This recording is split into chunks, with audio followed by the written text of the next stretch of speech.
Donc voilà, ça me fait très plaisir aujourd'hui d'être avec Léa Chanson. Si ça me fait plaisir. Déjà parce que c'est une très bonne année. Et puis parce que on va parler de création, de créativité. Et donc voilà, moi j'ai envie d'échanger autour du processus créatif. Qu'est-ce qui fait, enfin, quelles sont les conditions qui permettent aux artistes de créer et de mettre en œuvre des projets, quoi. Et donc là aujourd'hui on va parler de théâtre. Voilà, parce que donc du coup là donc on est à Tourcoing. Voilà, on est à Tourcoing même. Il s'est joué donc ta pièce. Oui, on joue la pièce de théâtre que j'ai coécrite avec Kevin Keiss qui s'appelle Et on est toutes parties et que je mets en scène voilà, au théâtre de l'Idéal à Tourcoing. Donc on la joue pour l'instant devant un public professionnel parce qu'on n'a pas encore le droit de montrer la pièce à des spectateurs, du public. Mais on espère que donc il y a une représentation qui est prévue en mai. Oui, dans 2 mois, il y a encore une représentation prévue, donc on espère pouvoir la partager avec vous. On espère vraiment que le public pourra être là, quoi. Et voilà, on va parler un peu de d'où on se connaît. Nous donc, on s'est connus à l'école de théâtre Périmonie. Donc c'est une école d'acteurs et d'actrices. À Paris. À Paris. Et après, en fait, tu m'avais proposé, donc on travaille ensemble là, sur ta pièce actuellement. Ouais. Et tu m'avais proposé, à l'époque, quand tu montais Casimir et Caroline. Voilà, c'est un texte de théâtre donc d'Odon von Horvath, qui est un auteur autrichien. Qui se passe, la pièce se passe à la fête de la bière dans les années 30. Et voilà, il met en scène plein de personnages de cette fête de la bière. Voilà. Donc Casimir et Caroline, qui sont un couple qui se sépare dès le début de la pièce parce que lui vient de perdre son emploi. Voilà. Et donc ça s'était joué au théâtre du gymnase à Marseille. C'était joué, voilà. D'abord dans un garage désaffecté du 18e arrondissement. Oui, ok. Et ensuite, où les représentations étaient un petit peu clandestines comme ça. Et déjà à l'époque. C'était déjà la résistance de faire du théâtre. Et ensuite, on avait pu le jouer au théâtre du gymnase de Marseille, qui est une superbe salle à l'italienne. Voilà, donc ça c'était il y a quelques années déjà, c'était en 2015. Donc après on a retravaillé ensemble, donc on a coécrit un film, un court-métrage. Oui. Qui s'appelle Premier Acte. Voilà, dans lequel on joue tous les deux et que j'ai réalisé. Voilà, et là donc on travaille, enfin voilà, tu m'as proposé de rejoindre l'équipe artistique, voilà, autour de ce spectacle, et on est toutes parties. Donc voilà, revenons au centre du sujet, le processus créatif. Donc comment on écrit une pièce de théâtre et comment on monte une pièce de théâtre. Mais en tout cas, pas comment mais comment toi, comment t'as fait. Moi, en tout cas, déjà pour parler de la pièce, donc ça parle de 3 femmes qui quittent leur vie du jour au lendemain, qui plaquent tout et qui ont comme une boussole à l'intérieur d'elles-mêmes. Elles sont attirées par un endroit qui s'appelle la zone, dont elles savent très peu de choses, à part une des 3 qui est archéologue et qui doit aller faire des fouilles dans cet endroit, mais elle n'y est jamais allée. Voilà, et les 2 autres, elles ont vraiment comme une boussole interne qui les guide vers cet endroit. Elles ne savent pas pourquoi, c'est plus fort qu'elles. Et voilà, elles ne se connaissent pas au départ et elles vont se rencontrer et faire tout un voyage ensemble. Donc moi, au tout début, déjà ce projet, en fait, il a commencé à naître dans ma tête il y a 5-6 ans, juste après Casimir et Caroline, justement. Et j'avais en tête plutôt des images cinématographiques, des personnages assez puissants, assez forts, assez volcaniques, comme ça, des actrices comme Gena Rowlands. Voilà, j'avais des inspirations. J'avais des inspirations comme ça, les films de Wim Wenders, Paris, Texas. Enfin, j'avais tout cet imaginaire en tête. Je me disais que j'avais envie de faire quelque chose avec ça au théâtre, de mettre en scène des personnages féminins, des personnages puissants qui peuvent être hyper fragiles aussi. Voilà, j'avais plein d'intuitions comme ça. Je savais pas exactement quelle allait être l'histoire que j'allais raconter, mais tu avais cette atmosphère-là, j'avais déjà une atmosphère dans la tête. Et voilà. Donc je me suis dit, bon, bah, c'est parti, je vais écrire une pièce de théâtre. Et j'ai demandé à Kevin Kais, donc, qui après a écrit avec moi. Au début, je lui ai demandé de faire de la dramaturgie, c'est-à-dire que je voulais, voilà, moi écrire et que lui soit garant du sens global. Enfin, dramaturge au théâtre, c'est ça, c'est vraiment les axes de notre histoire, comment on la raconte, la cohérence, etc. Donc au début, je me suis dit, je vais m'entourer de Kevin pour ça. Nous avons un... Je pense que Guillaume Dios est en train de nous regarder actuellement. D'accord. Bonjour Guillaume. Bonjour. Et, et du coup... Exactement. Qu'est-ce que je disais voilà, et donc on a... En fait, très vite, donc Kevin Kais m'a proposé aussi des textes.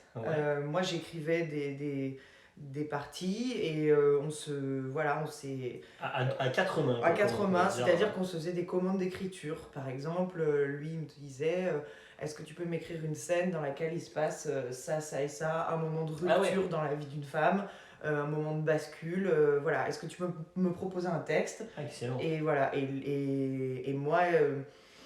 Enfin voilà, et vice versa, j'avais une obsession d'une femme au téléphone. Enfin, j'ai la voix humaine de Cocteau qui est toujours dans ma tête et tout ça. Et voilà, et j'avais envie d'une scène comme ça, mais à notre époque. Et voilà, et donc moi je lui ai demandé, à l'inverse, est-ce que tu peux m'écrire une scène ? C'est marrant d'avoir une idée de scène et de la faire écrire à ton co-auteur. Ouais, c'est ça. Et pas l'écrire soi quelque part, en fait, c'est marrant, vraiment et du coup, dans la pièce, il y a des parties qui sont écrites par Kevin, d'autres par moi, d'autres complètement tous les deux, où on a écrit à la table, voilà, en se marrant énormément aussi, plein de moments. Donc voilà, donc dans la pièce, il y a 3 actrices et un acteur. Donc les 3 actrices jouent les 3 personnages féminins qui vont se rencontrer, et le comédien et chanteur joue tous les rôles masculins. Voilà. Et c'était une volonté, ça, qui est... que lui joue tous les rôles masculins. Un rôle masculin joué par... Plusieurs rôles joués par le même acteur. Voilà. Donc en fait, tout ça, comme c'est du vivant, c'est du spectacle vivant, c'est de l'écriture contemporaine, en fait, tout ça s'est fait... avec, en parallèle, on va dire, des répétitions. C'est-à-dire qu'on avait des temps de travail au plateau. Sur le plateau, voilà, où on improvisait sur des thématiques, et très vite, les personnages, en fait, l'équipe d'acteurs, elle était déjà constituée, et les personnages, ils sont nés de ça, d'improvisation, de débats qu'on a eu entre nous sur,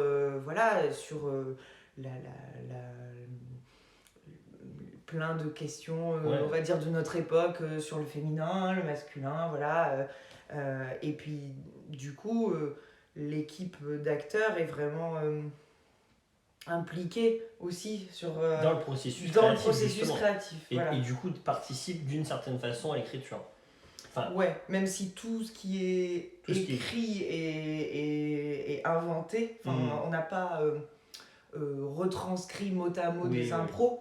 Mais par contre, tout ce travail pour nourrir l'imaginaire, pour faire vivre un paysage mental commun, ça a été très important. Et ça a été une grande chance d'avoir une grande partie de l'équipe dès le début. Voilà. Et c'est valable pour tous les corps de métier. La scénographie, la scénographe, la personne qui a fait le décor, elle était là depuis longtemps avec nous aussi en répétition. le son aussi. Donc ça s'est fait ensemble aussi, enfin c'est quelque part c'est très collectif. Là sur la mise en scène aussi quoi du coup. En fait pour sortir tout cet imaginaire, ça s'est pas fait en 2 mois. Parce qu'en plus tu dis ça fait 5 ans. Voilà, c'est-à-dire qu'à force de visualiser cette chose, où tout le monde y a apporté un peu de sa personne, et ben, on a tous la vision en tête, mais parce qu'aussi elle a mûri depuis longtemps. Oui. Mais après, jusqu'au moment où on a créé le spectacle donc on l'a vraiment créé au mois de janvier 2021. Donc là, c'est très récent. Il y a 2 mois. Créé en représentation donc professionnelle. Donc, voilà, et puis tout assemblé surtout. Ouais. Tout assemblé, c'est-à-dire qu'en fait, il y avait un texte à la fin, voilà, il y avait un texte, mais une fois qu'on s'est mis à le mettre en scène sur le plateau, il y avait encore des choses qui devaient changer. On retravaille des choses aussi en mettant en scène. Exactement. Le texte n'est pas figé. Le texte n'est pas figé. Et même si nos grands axes et nos grandes lignes, elles étaient évidemment posées et on savait où on allait, on avait aussi besoin de la puissance esthétique et des sensations et de la musique et de tout le vivant en fait. Et voilà, maintenant on a tous ces paramètres. Surtout que la pièce est un voyage donc qui n'arrête pas d'avancer. Du coup, on n'est pas au cinéma.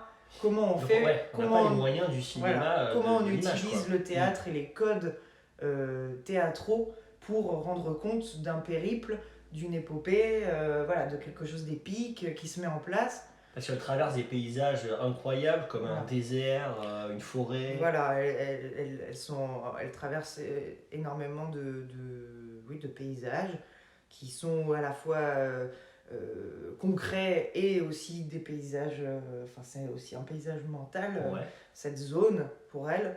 Donc je vois qu'il y a une nouvelle. Salut Jérémy, bienvenue. Bienvenue. Bienvenue sur ce live. Je tiens à préciser que cette bière est sans alcool. Hein, voilà. Je culpabilise pas de boire de l'alcool, mais. Donc voilà, jusqu'au bout, en fait, il a fallu faire des choix de comment on agence tous les éléments du théâtre qu'on a pour raconter au mieux cette histoire. Donc la raconter d'abord évidemment avec les acteurs, avec Arthur le comédien qui joue les rôles masculins. Comédien et chanteur. Donc il chante, il joue de la basse, du piano. Enfin voilà, donc il y a en fait cette histoire, elle prend, elle se raconte et elle prend beaucoup de formes. Voilà, c'est aussi on aime jouer avec le théâtre. Enfin ça sert à ça. Bien sûr. Voilà, donc c'est comme on va dire ce spectacle, c'est comme une fable de notre époque. Voilà. Puis ça résonne beaucoup avec ce qui se passe. Alors oui, c'est assez. C'est ça qui est marrant. Ce qui est assez beau et touchant et percutant, c'est que il y a des passages du texte où, jusqu'à hier soir par exemple, on m'a demandé mais ce passage vous l'avez écrit parce qu'il y a eu le confinement? J'ai dit mais pas du tout. Quel passage? Ça fait, je le dis pas parce que voilà. Laisse la surprise. Mais donc en fait il y a des passages qui résonnent tellement là aujourd'hui, alors qu'ils ont été écrits bien avant tout ça. Il y a une sorte de prémonition aussi d'écriture, de vision. En tout cas, je pense que l'écriture contemporaine, c'est ça qui est super, c'est que on cherche à palper des choses, on le fait même pas exprès. On capte aussi, cherche à capter des choses qui sont de notre époque et puis quand ça marche, quand on les a captés, les gens croient qu'on les a écrits la veille. C'est fou, mais voilà, donc ça c'est assez amusant. Amusant, je sais pas, mais c'est voilà. Et vous aviez une routine d'écriture, avec Kevin, justement pour arriver à aboutir de la pièce. On s'est surtout fait des sessions en fait, de quelques jours à chaque fois. Comme des petites résidences. Voilà, comme des résidences d'écriture. Évidemment, le projet n'arrêtait pas de cheminer dans nos têtes. On s'envoyait, comme je te disais, on se faisait les allers-retours de textes par téléphone, par mail. Ouais. Ça passe aussi par... voilà, c'est une rencontre. Là, c'était notre première collaboration avec Kevin à l'écriture. Et ça passe aussi par... voilà, trouver un imaginaire commun, beaucoup par l'humour. Ouais, mais que vous aviez aussi, de fait, non, par vos personnalités, il y avait mais une on se connivence. connaissait pas pour autant avant, mais en fait, ça a matché. Ça a été quelque chose, l'humour, en tout cas, chez les personnages qui... c'est quelque chose auquel... c'est une chose à laquelle on tient. Voilà, et puis c'est... Donc, mais ce qui était vraiment bien aussi pour ce projet, c'est que ça parle de 3 femmes qui quittent leur vie du jour au lendemain. Et en même temps, ces questions-là, on se les est posées à 2, hommes et femmes. C'est-à-dire que, voilà, on a cherché à confronter nos points de vue aussi, à pas tomber dans nos propres visions clichés, ou dans nos propres clichés, voilà. Donc du coup ça c'était super intéressant d'avoir voilà, parfois sur des sujets le contre-pied, et toi tu vis comment cette chose-là et... En tant qu'homme ou femme, voilà. Enfin ou pas forcément d'ailleurs, mais... Après la pièce, c'est marrant parce que c'est des couches, c'est-à-dire qu'au début on parlait vraiment du fait que voilà, c'est 3 femmes, etc. Maintenant, oui, bon, c'est 3 personnages féminins, mais en fait, c'est pas ça le sujet de la pièce. Des êtres humains. Une fois qu'on a dit ça, voilà, la pièce, elle est beaucoup plus vaste que ça, et c'est vraiment... en fait, la pièce, là, de ce que ça me raconte aujourd'hui, c'est vraiment des élans de libération. Ouais.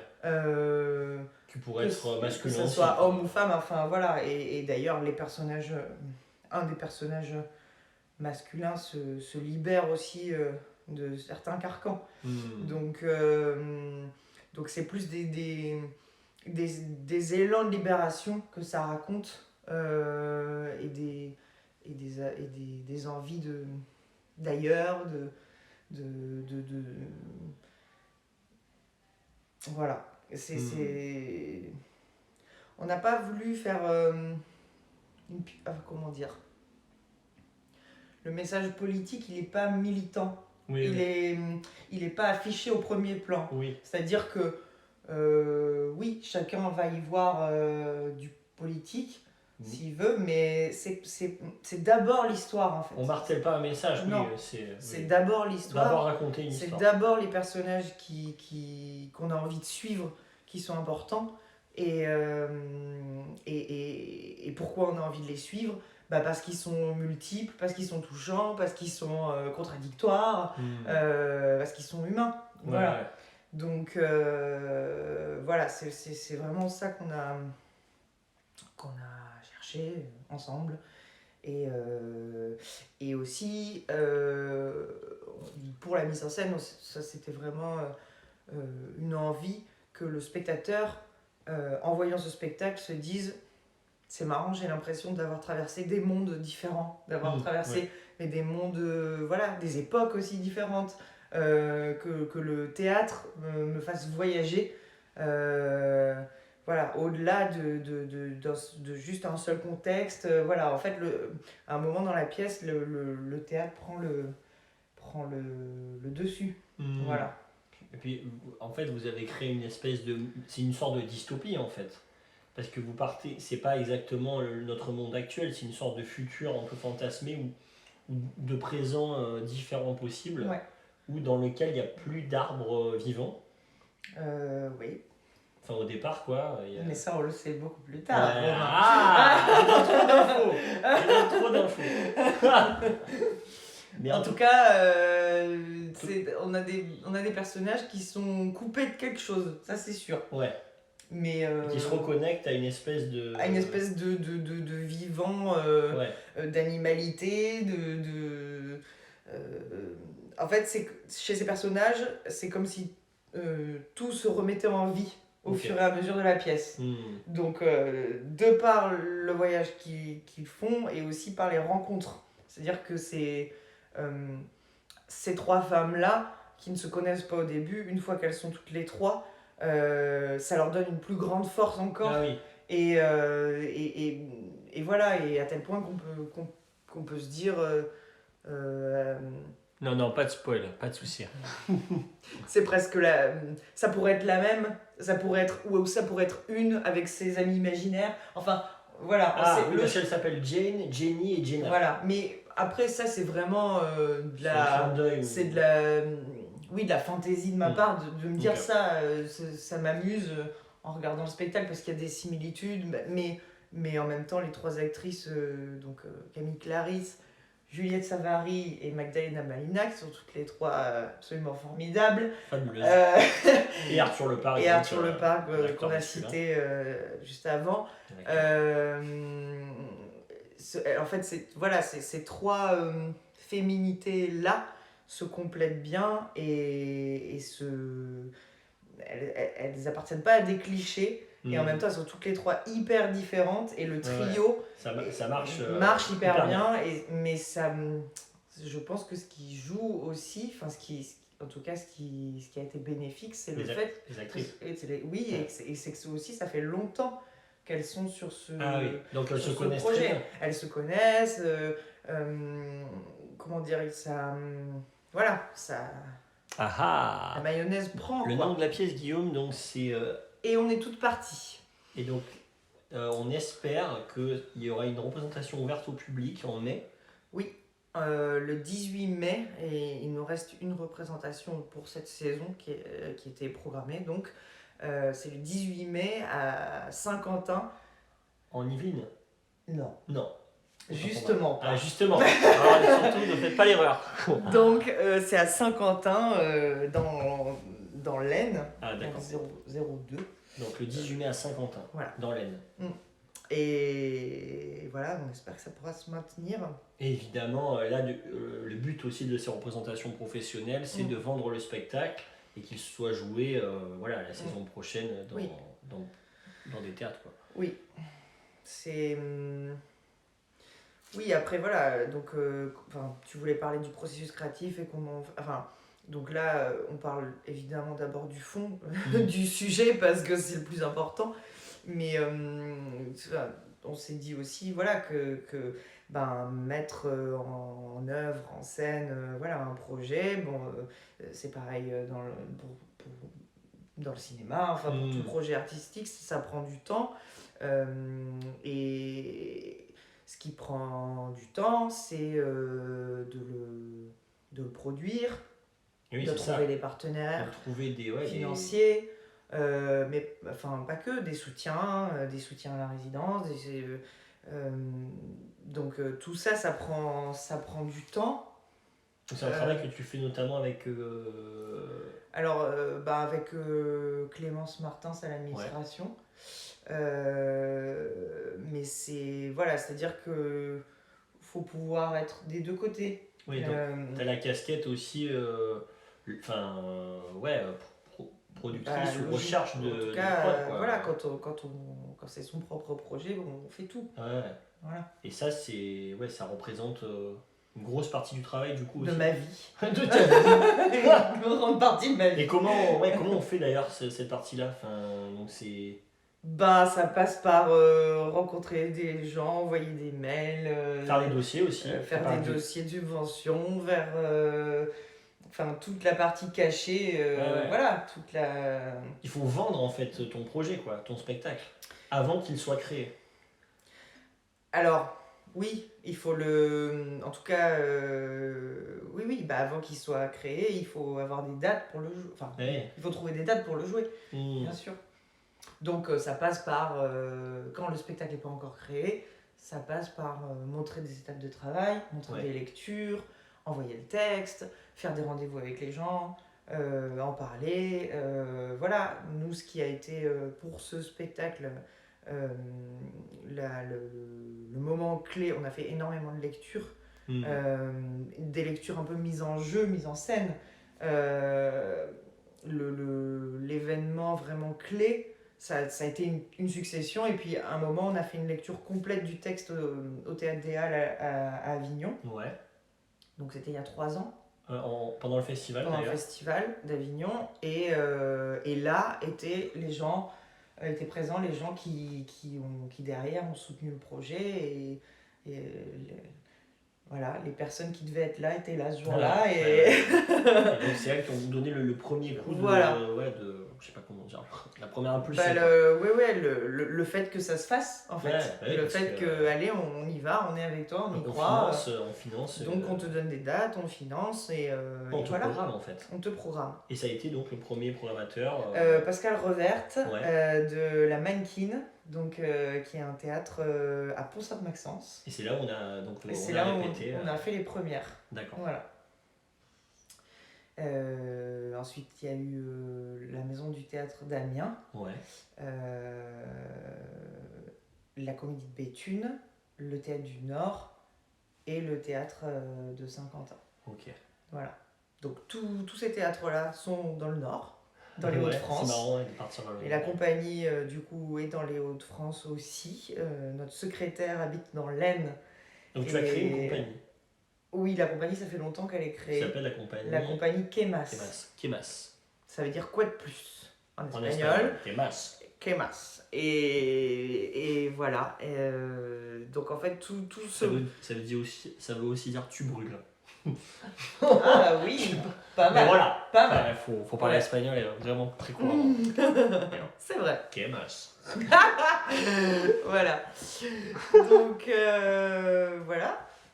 Et du coup, après cette petite digression, non mais du coup, en fait, donc ça fait partie aussi de la création et le processus créatif de monter une compagnie aussi. Enfin, c'est des choses. Oui. Bon, ça c'est administratif. Enfin, monter une compagnie. Une fois que administrativement c'est fait. Mais par contre, effectivement, gérer toute la logistique, oui, c'est du temps. Mais en fait, une compagnie, ça fait pas que créer des spectacles, ça crée des spectacles, mais on donne aussi des ateliers. Ah oui, avec alors là, par exemple, cette année, à Amiens, j'ai donné un atelier autour de la question des femmes dans la ville. D'accord. Avec des étudiantes à l'université. Et c'était un atelier d'écriture et jeu. Et en fait, c'était intéressant parce que on a un peu travaillé de la même manière qu'on a travaillé avec Kevin et les membres de l'équipe pour monter le spectacle.